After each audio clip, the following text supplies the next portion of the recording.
सखी सावली काव्यांजली।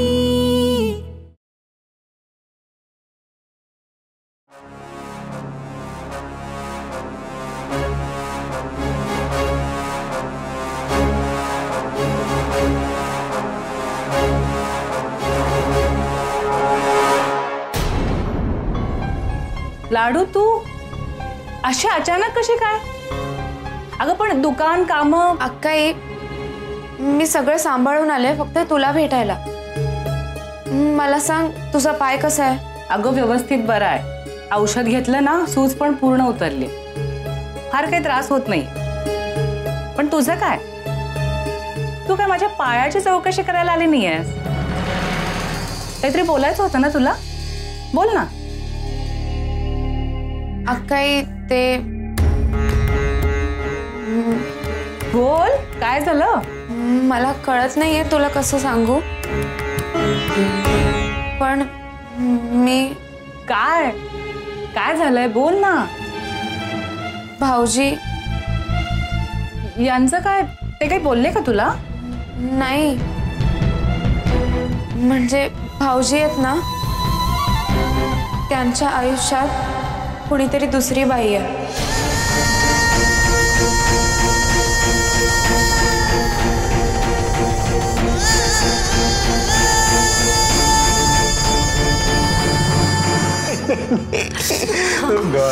ऐक ना, मी तुझ्यासाठी आज काहीतरी स्पेशल ट्रीट आणली आहे। Guess what? स्पेशल? सांग ना काय? तू ओळख ना। Okay, noodles? No no, pasta? नाही रे। मग तू ओळखलं नाहीस ना? काय? दही वडे। दही वडे?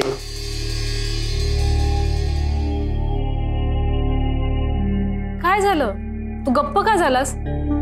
नाही नाही म्हणजे अगं तू माझ्यासाठी स्वतःहून इतकं करून आणलंस, कौतुक आहे तुझं, म्हणजे मला वाटलं नव्हतं म्हणून। कम ऑन, मी फक्त दही वडे आणले नाही, मग मी तुला ते भरवणार पण आहे। ऐक ना, हेवी ब्रेकफास्ट झालाय, नंतर खातो ना।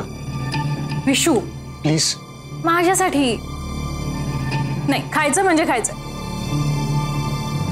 ब्रेकफास्ट मध्ये कोणी दही वडे करतं?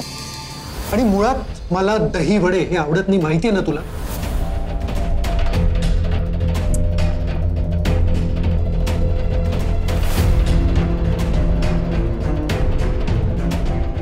कसं झालंय?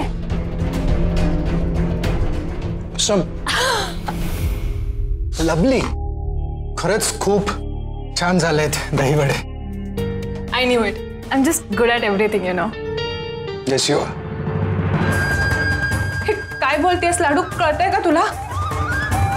कुणी सांगितलं तुला? अक्काई अगं मी स्वतःच्या कानाने ऐकलंय। काल बर्थडे पार्टी संपल्यावर मी बाहेर कचरा ठेवायला गेले होते आणि केक घेऊन आलेला माणूस त्याच्या मित्राशी बोलत होता। त्याने स्वतः पाहिलंय भाऊजींना, आणि तेही हॉटेलमध्ये एका बाई बरोबर। ऍक्च्युली आम्ही एकत्र काम करतो, एका प्रोजेक्टवर काम करतो। हा, त्यासाठीच आम्ही काल हॉटेलमध्ये भेटलेलो। अगं तो बडबडला असेल काहीतरी, पण तू कशाला विश्वास ठेवलास त्याच्यावर? अक्काई अगं तू खरं बोलत होता। नाही, हे बघ बघ बाळा, त्याचा गैरसमज झालाय। हे आहेत ना एका प्रोजेक्टवर काम करतात, त्यांच्या ऑफिसमध्ये श्रेष्ठा म्हणून आहेत, त्या सुद्धा त्यांच्या बरोबर काम करतात। ते दोघं या कामासाठीच त्या हॉटेलमध्ये भेटले होते, त्यांनी सांगितलं ना मला। पण अक्काई तो ज्या पद्धतीने सांगत होता त्यावरून। ऐक लाडू, अगं त्या श्रेष्ठा आहेत ना, त्या आज घरी आल्या होत्या, मी स्वतः भेटले त्यांना। तू असा काही चुकीचा विचार करू नकोस। हे बघ बाळा, नवरा बायकोच्या नात्यात ना विश्वास खूप महत्वाचा असतो, त्या विश्वासावरच नातं टिकून राहतं। उद्या तुझं लग्न होईल, तुझा नवरा कामासाठी बाहेर जाईल, तेव्हा त्याच्याबरोबर काही मुली बायका काम करत असतील. मग तुझ्या मनात त्यावेळी संशयाचा भुंगा तर असा भुणभुण करत राहिला, संसारातला आनंद टिकेल का? घरातली सगळी सुख शांती नाहीशी होईल, हो की नाही? म्हणूनच दोघांचा एकमेकांवर विश्वास असायला हवा. त्यातूनच हे नातं आणखीन घट्ट होत जातं.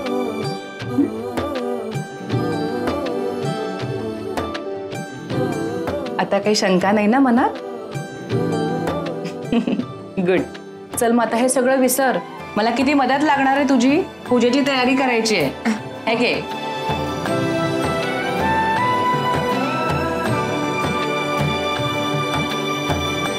अक्काईच्या लग्नाचा वाढदिवस जवळ आलाय. तिच्यासाठी मी कानातले घेणार होते, पण अजून त्यासाठी पैसेच जमले नाहीयेत. मला लवकरात लवकर काहीतरी करावं लागणार आहे. श्रेष्ठा, तुला एक सांगू? तुझ्या हातात ना जादू आहे. I know. खरंच. हे बघ, हे ब्रेसलेट तुझ्या हातात आहे म्हणून चमकतं. Come on. By the way, एक गमत सांगू? हे सोन्याचं नाहीये. काय? हो. मी एक गंमत सांगू? तू घातल्यामुळे सोन्याचं दिसतंय. कसलं आहे? अरे कसं आहे, त्यात फक्त 1 ग्राम सोनं असतं, पण ते दिसतं सोन्यासारखं. 2-4 वर्ष चांगलं टिकतं. मी ऑनलाईन घेतलंय. आता फक्त ऍडजस्टमेंट म्हणून घातलंय, पण खरंच सोन्याचं ब्रेसलेट हातात असतं ना तर मला खूप आवडलं असतं. मला एक सांग, हे कमी सोन्याचे सगळ्या प्रकारचे दागिने मिळतात? हो, आजकाल ऑनलाईन सगळं मिळतं. एव्हरीथिंग इज अवेलेबल ना. पण तू काय विचारतोयस? असंच.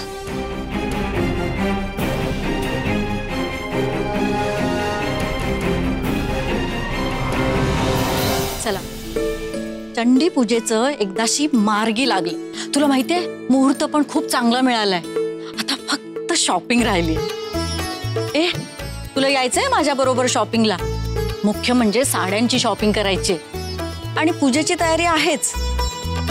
तू येशील ना माझ्या बरोबर शॉपिंगला? हो. काय ग, काय झालं? एवढी गप्प कायस? मी आल्यापासून एवढी उत्साहात बोलते आणि तू? काय झालंय मधुरा? एकतर तू मला भेटायला बोलवलंस, घरी नको इथं ये म्हणालीस म्हणून मी इथं आले. बोल बघू, काय झालं? काही नाही ग ताई. प्रीतमचा लग्नाचा विषय ना माझ्या डोक्यात घोळ घालतोय ग. जोपर्यंत त्याला माझ्या मनासारखी बायको मिळत नाही ना, मला नाही बरं वाटणार. तर ती निकिता त्याची बायको असल्यासारखी वावरते ग. आणि प्रीतम सतत सतत तिच्याच प्रेमात बुडालेला. त्याच्याशी काही बोलण्यात अर्थ नाही. निकिता रोज काही ना काही ते कारण काढून ना त्याला भेटायला जाते. मला खरंच कळत नाही या दोघांना मी वेगळं कसं करू. म्हणजे तुझ्या अस्वस्थ राहण्याचं हे कारण आहे तर? ताई, आपण प्रीतमसाठी अजून मुली बघूया ना ग. जोपर्यंत माझ्या मनासारखी मुलगी मिळत नाही ना, तोपर्यंत मला खरंच चैन पडणार नाही. हो ग, काळजी नको करू. मी प्रमिला ताईंना फोन करते आणि सांगते की तुमच्याकडे उत्तम उत्तम जी स्थळं असतील ना ती सगळी पाठवून द्या. मग तर झालं. काळजी करू नकोस मधुरा, मी तुझी ताई आहे ना. प्रीतम जसा तुझा मुलगा आहे तसाच तो माझा लाडका भाचा पण आहे. त्याच्यासाठी छानशी मुलगी बघू. खरं तर अंजली हीच त्याच्यासाठी सगळ्या अर्थाने योग्य मुलगी आहे. तुला आत्ता पटत नसलं ना तरी एक दिवस मी तुला हे नक्की पटवून देईन. या आणि अशाच गैरसमजांमुळे नाती बिघडतात, माणसं दूर जातात आणि ते परत कधीच येत नाही. नाती हरवू देऊ नका, ती जपा. मिसअंडरस्टँडिंग्सनी बिघडू नका रिलेशन्स. फिलिंग्स असतात खूप स्पेशल. प्रेम असतं एक पॅशन. सो मित्रांनो, पुन्हा भेटूया एका नवीन पॉडकास्ट मध्ये एका नवीन चॅप्टर सह, तुमच्या आवडत्या प्रीतम सह. तोपर्यंत थोडं खुपतंय, थोडं सलतंय, पण नातं जुळतंय. प्रेम करा, प्रेम जपा. Have a good day. See you all. Wow Pritam, यार तू काय भारी बोलतोस. समोरच्याला समजावून सांगतोस ना, तेव्हा असं वाटतं की प्रेम या विषयावर तू तर PhDच केलीयस. खरंच? हो. आणि तू आता माझा लाईफ पार्टनर होणार आहे. म्हणून माझे सगळे फ्रेंड्स मला म्हणतात की मी खूप लकी आहे, जो लोकांना प्रेम करायला शिकवतो तो स्वतः माझ्या प्रेमात आहे. And I am damn sure लग्नानंतर आहे ना, मी सगळ्यात हॅपी गर्ल असणार आहे. मग आता नाही आहेस? आता पण आहे रे. बरं ते सगळं सोड, मला खूप भूक लागली. आपण काहीतरी ऑर्डर करूयात. अरे ऑर्डर कशाला करायला हवा, तू फक्त मला सांग. जो हुकुम मेरे आका, आपके सामने हाजिर है मटर करंजी. मटार करंजी? यस. अरे आईची स्पेशालिटी आहे. प्लीज खा आणि पटकन सांग कशी आहे.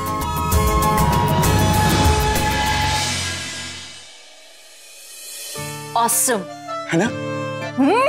निकिता तुला सांगतो, घरात काम करायला एवढी लोक आहेत ना, भाऊ काका तर सगळं बघतात, पण तरी आई सगळी कामं स्वतः आवडीने करते. आजही तिने माझ्या आवडीचा ब्रेकफास्ट केलाय आणि तुझ्यासाठी आठवणीने पॅक करून दिलाय. हाऊ स्वीट यार.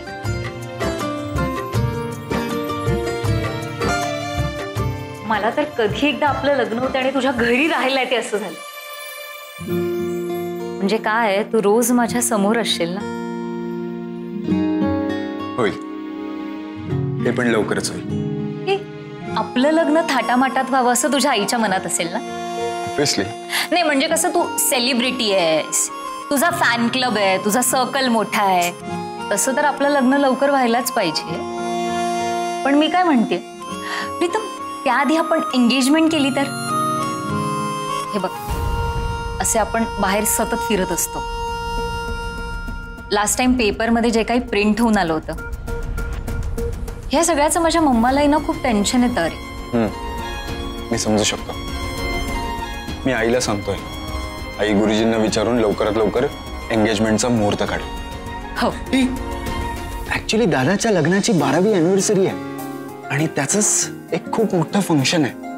आपण जर त्यातच आपली अनाउन्समेंट करून टाकली तर व्हॉट्स इट, डबल धमाका. ग्रेट आयडिया आहे, एकदम मस्त. I love you Pritam. I love you too. Nandu, Nandu, ते बघ ना कोण आहे.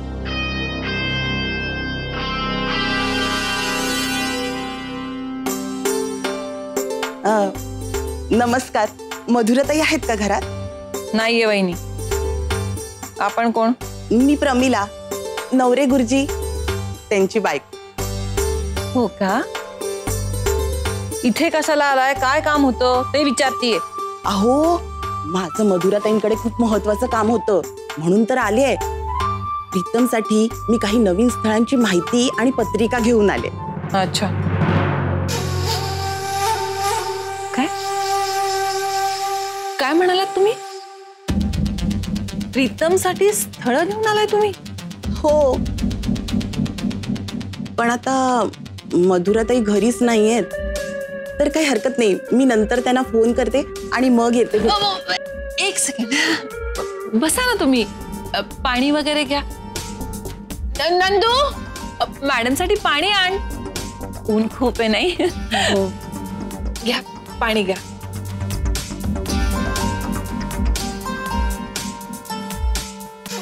प्रमिला ताई, तुम्ही हे जे काही आणलंय ना ते माझ्याकडे द्या, मी देते ना वहिनीला आणि तुमचा निरोप पण पोचवते. अहो पण प्रमिला ताई, मी वृंदा, प्रीतमची आत्या. तुम्ही कशाला परत परत फेऱ्या मारताय? हे सगळं माझ्याकडे द्या, मी वहिनीला देते, ती शांतपणे सगळं बघेल आणि त्यातनं जर एखादं स्थळ तिला आवडलं तर ती करेल ना तुम्हाला कॉन्टॅक्ट. आणि प्रमिला ताई, समजा तुम्ही सुचवलेल्या स्थळांपैकी जर स्थळ वहिनीने निवडलं तर मग तुमचा फायदाच फायदा, नाही का?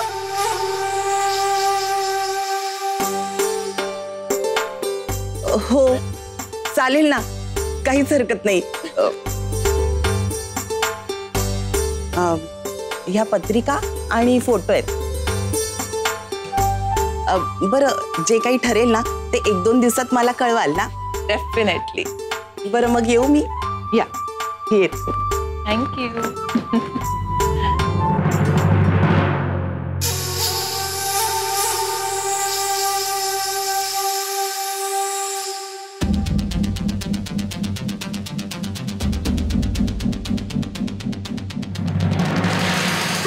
OMG, म्हणजे माझा संशय खरा ठरला तर. वहिनी प्रीतमला अंधारात ठेवून त्याच्यासाठी स्थळ शोधतीये. पण काय ना वहिनी, मांजर जरी डोळे मिटून दूध पित असलं ना तरी ते जगाला दिसले वाचून राहत नाही ग. चालू देत, तुझे हे जे काही उद्योग चाललेत ना चालू देत. अँड आय नो तुला निकिता सून म्हणून या घरात नकोय, पण आपल्या प्रीतमसाठी तीच बायको म्हणून योग्य हे साधं तुला कसं कळत नाहीये बहिणी. एनिवेज, तुला काय प्रयत्न करायचे ते तू करत राहा, पण तुझे हे सगळे प्रयत्न आहे ना मी एक दिवस हाणून पाडणार आहे आणि निकितालाच या घरात सून म्हणून घेऊन येणार आहे.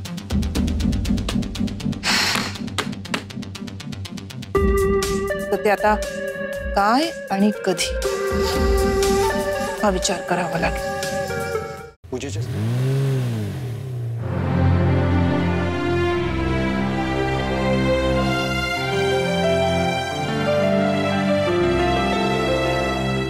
ए, मी काय सांगितलंय ते लक्षात आहे ना? एंगेजमेंट. हा, येस, आहे लक्षात. See you, love you. ओय, ते मला माहितीये, पण तू फक्त माझ्या समोर नाही तर सगळ्यांसमोर मला आय लव्ह यू म्हणावं अशी माझी इच्छा. हे काय आता? हे का आता म्हणजे काय? प्रेस कॉन्फरन्सच्या वेळी काय झालेलं लक्षात आहे ना तुझ्या? आंटींनी काय सांगितलं होतं की सगळ्या मीडिया समोर तुझं आणि प्रीतमचं काही नाहीये हे तू एक्सेप्ट करायचं, राईट? आणि तेव्हा ते मी एक्सेप्ट केलं. म्हणून आता सगळ्यांसमोर तुम्हाला आय लव्ह यू म्हणावं अशी माझी इच्छा, राईट? आणि मी जर नाही म्हणालो तर? कम ऑन प्रीतम, लव्ह गुरु प्रीतम जो लोकांना सांगत असतो की प्रेमात कसं वागायचं, प्रेमामध्ये आपल्या फिलिंग्स कशा एक्सप्रेस करायच्या, त्याला खूप चांगलं माहिती की प्रेमात कसं वागायचं. एवढा विश्वास आहे माझ्यावर? ऑफकोर्स, माझा तुझ्यावर, तुझ्या प्रेमावर खूप जास्त विश्वास आहे. आणि मला माहिती आहे की तू सगळ्यांसमोर मला आय लव्ह यू नक्की म्हणशील. आणि जर तू नाही म्हणाला ना तर तुझ्याकडनं कसं वदवून घ्यायचं तेही मला खूप चांगलं माहिती आहे. ओके? आली आली. बाय.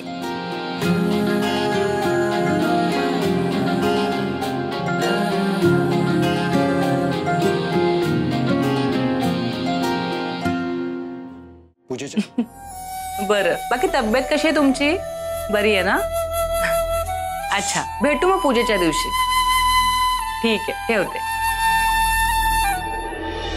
आई, पाटील काकू येत आहेत. बाकी अजून 2-3च निमंत्रण द्यायचे राहिलेत, मी पटपट करून घेते. बरं बरं. काव्या, पूजेची भांडी आहेत ना ती गुरुजी स्वतः आणणार आणि बाकी सगळी तयारी आपल्याला करावी लागणार आहे. मुख्य म्हणजे देवीची साडी, 9वारी साडी घ्यावी लागणार आहे. देवीसाठी 9वारी साडी असते आई? हो अगं, आपल्या प्रभुदेसाई घराण्याची रीतच आहे ही. चंडी पूजेत देवीला आपण 9वारी साडी नेसवतो. ती घरच्या सुनेनं सोहळ्यात देवी समोर ठेवायची. त्याच्यामध्ये हिरवा चुडा, नारळ, तांदूळ, हळद कुंकू, लेकुरवाळे, हळकुंड, आरसाफणी असं साग्र संगीत पद्धतीने ओटी भरायची. आपण ही जी पूजा करतो, साडी सोळी अर्पण करतो, तिच्यातूनच आपण देवीकडे एक मागणं मागायचं असतं की हे देवी तू मला शक्ती दे आणि माझ्या घरच्यांसाठी आरोग्याचं वरदान दे. त्याचबरोबर तिच्याकडून आपण आशीर्वादही मागायचा असतो की माझा संसार सुखाचा हो. हे सगळं किती छान आहे ना आई. तुम्ही आत्ता जसं सांगितलं ना अगदी तसंच सगळं करेन मी. तुम्ही अजिबात काळजी करू नका, सगळं छान होईल. हा, मधुराला मी सांगितलेलंच आहे, पुन्हा एकदा निरोप देते, म्हणजे ती आली ना की एकमेकीच्या मताने नीट खरेदी करता येईल. हो आई, चालेल. बरं, ही यादी तुझ्याकडे ठेव आणि ह्यातल्या बाजारातून आणायच्या ज्या वस्तू आहेत ना त्या बघून ठेव, म्हणजे एकदाच सगळ्या वस्तू घेऊन येऊ. मधुराला मी निरोप दिलाच आहे आणि आज तिला सांगणार आहे की तू 1 दिवस आधी राहायला ये. तू तुझ्या माहेरच्या माणसांना सुद्धा सांग 1 दिवस आधी राहायला यायला. हो चालेल. मी माझ्या आईशी बोलून घेते. सगळेजण आले ना घरी की घर कसं भरल्यासारखं वाटतं. तुला माहितीये, लग्न समारंभ, पूजा, धार्मिक विधी याची मला ती लहानपणापासून आवड आहे. म्हणजे आपली माणसं हवीत का घरामध्ये. माझं लग्न झाल्यानंतर माझ्या माहेरचं आणि सासरचं असा कधी फरक केला नाही मी. ही सगळे आपली जवळची माणसं असतात ग. उलट सगळे आले ना की घर कसं भरल्यासारखं वाटतं. हो आई, घरात शुभ कार्य असेल तर किती उत्साही वातावरण असतं ना. म्हणजे कसं, अगं आपले हे जे संस्कार आहेत, ही जी परंपरा आहे, ते पुढच्या पिढीपर्यंत आपणच पोचवायला पाहिजेत ना. आपणच त्याची जपणूक नाही केली तर पुढच्या पिढीवर संस्कार होणार कसे. तुम्ही अगदी बरोबर बोलताय. तुम्हाला हवं ना तसंच करू आपण सगळं आई.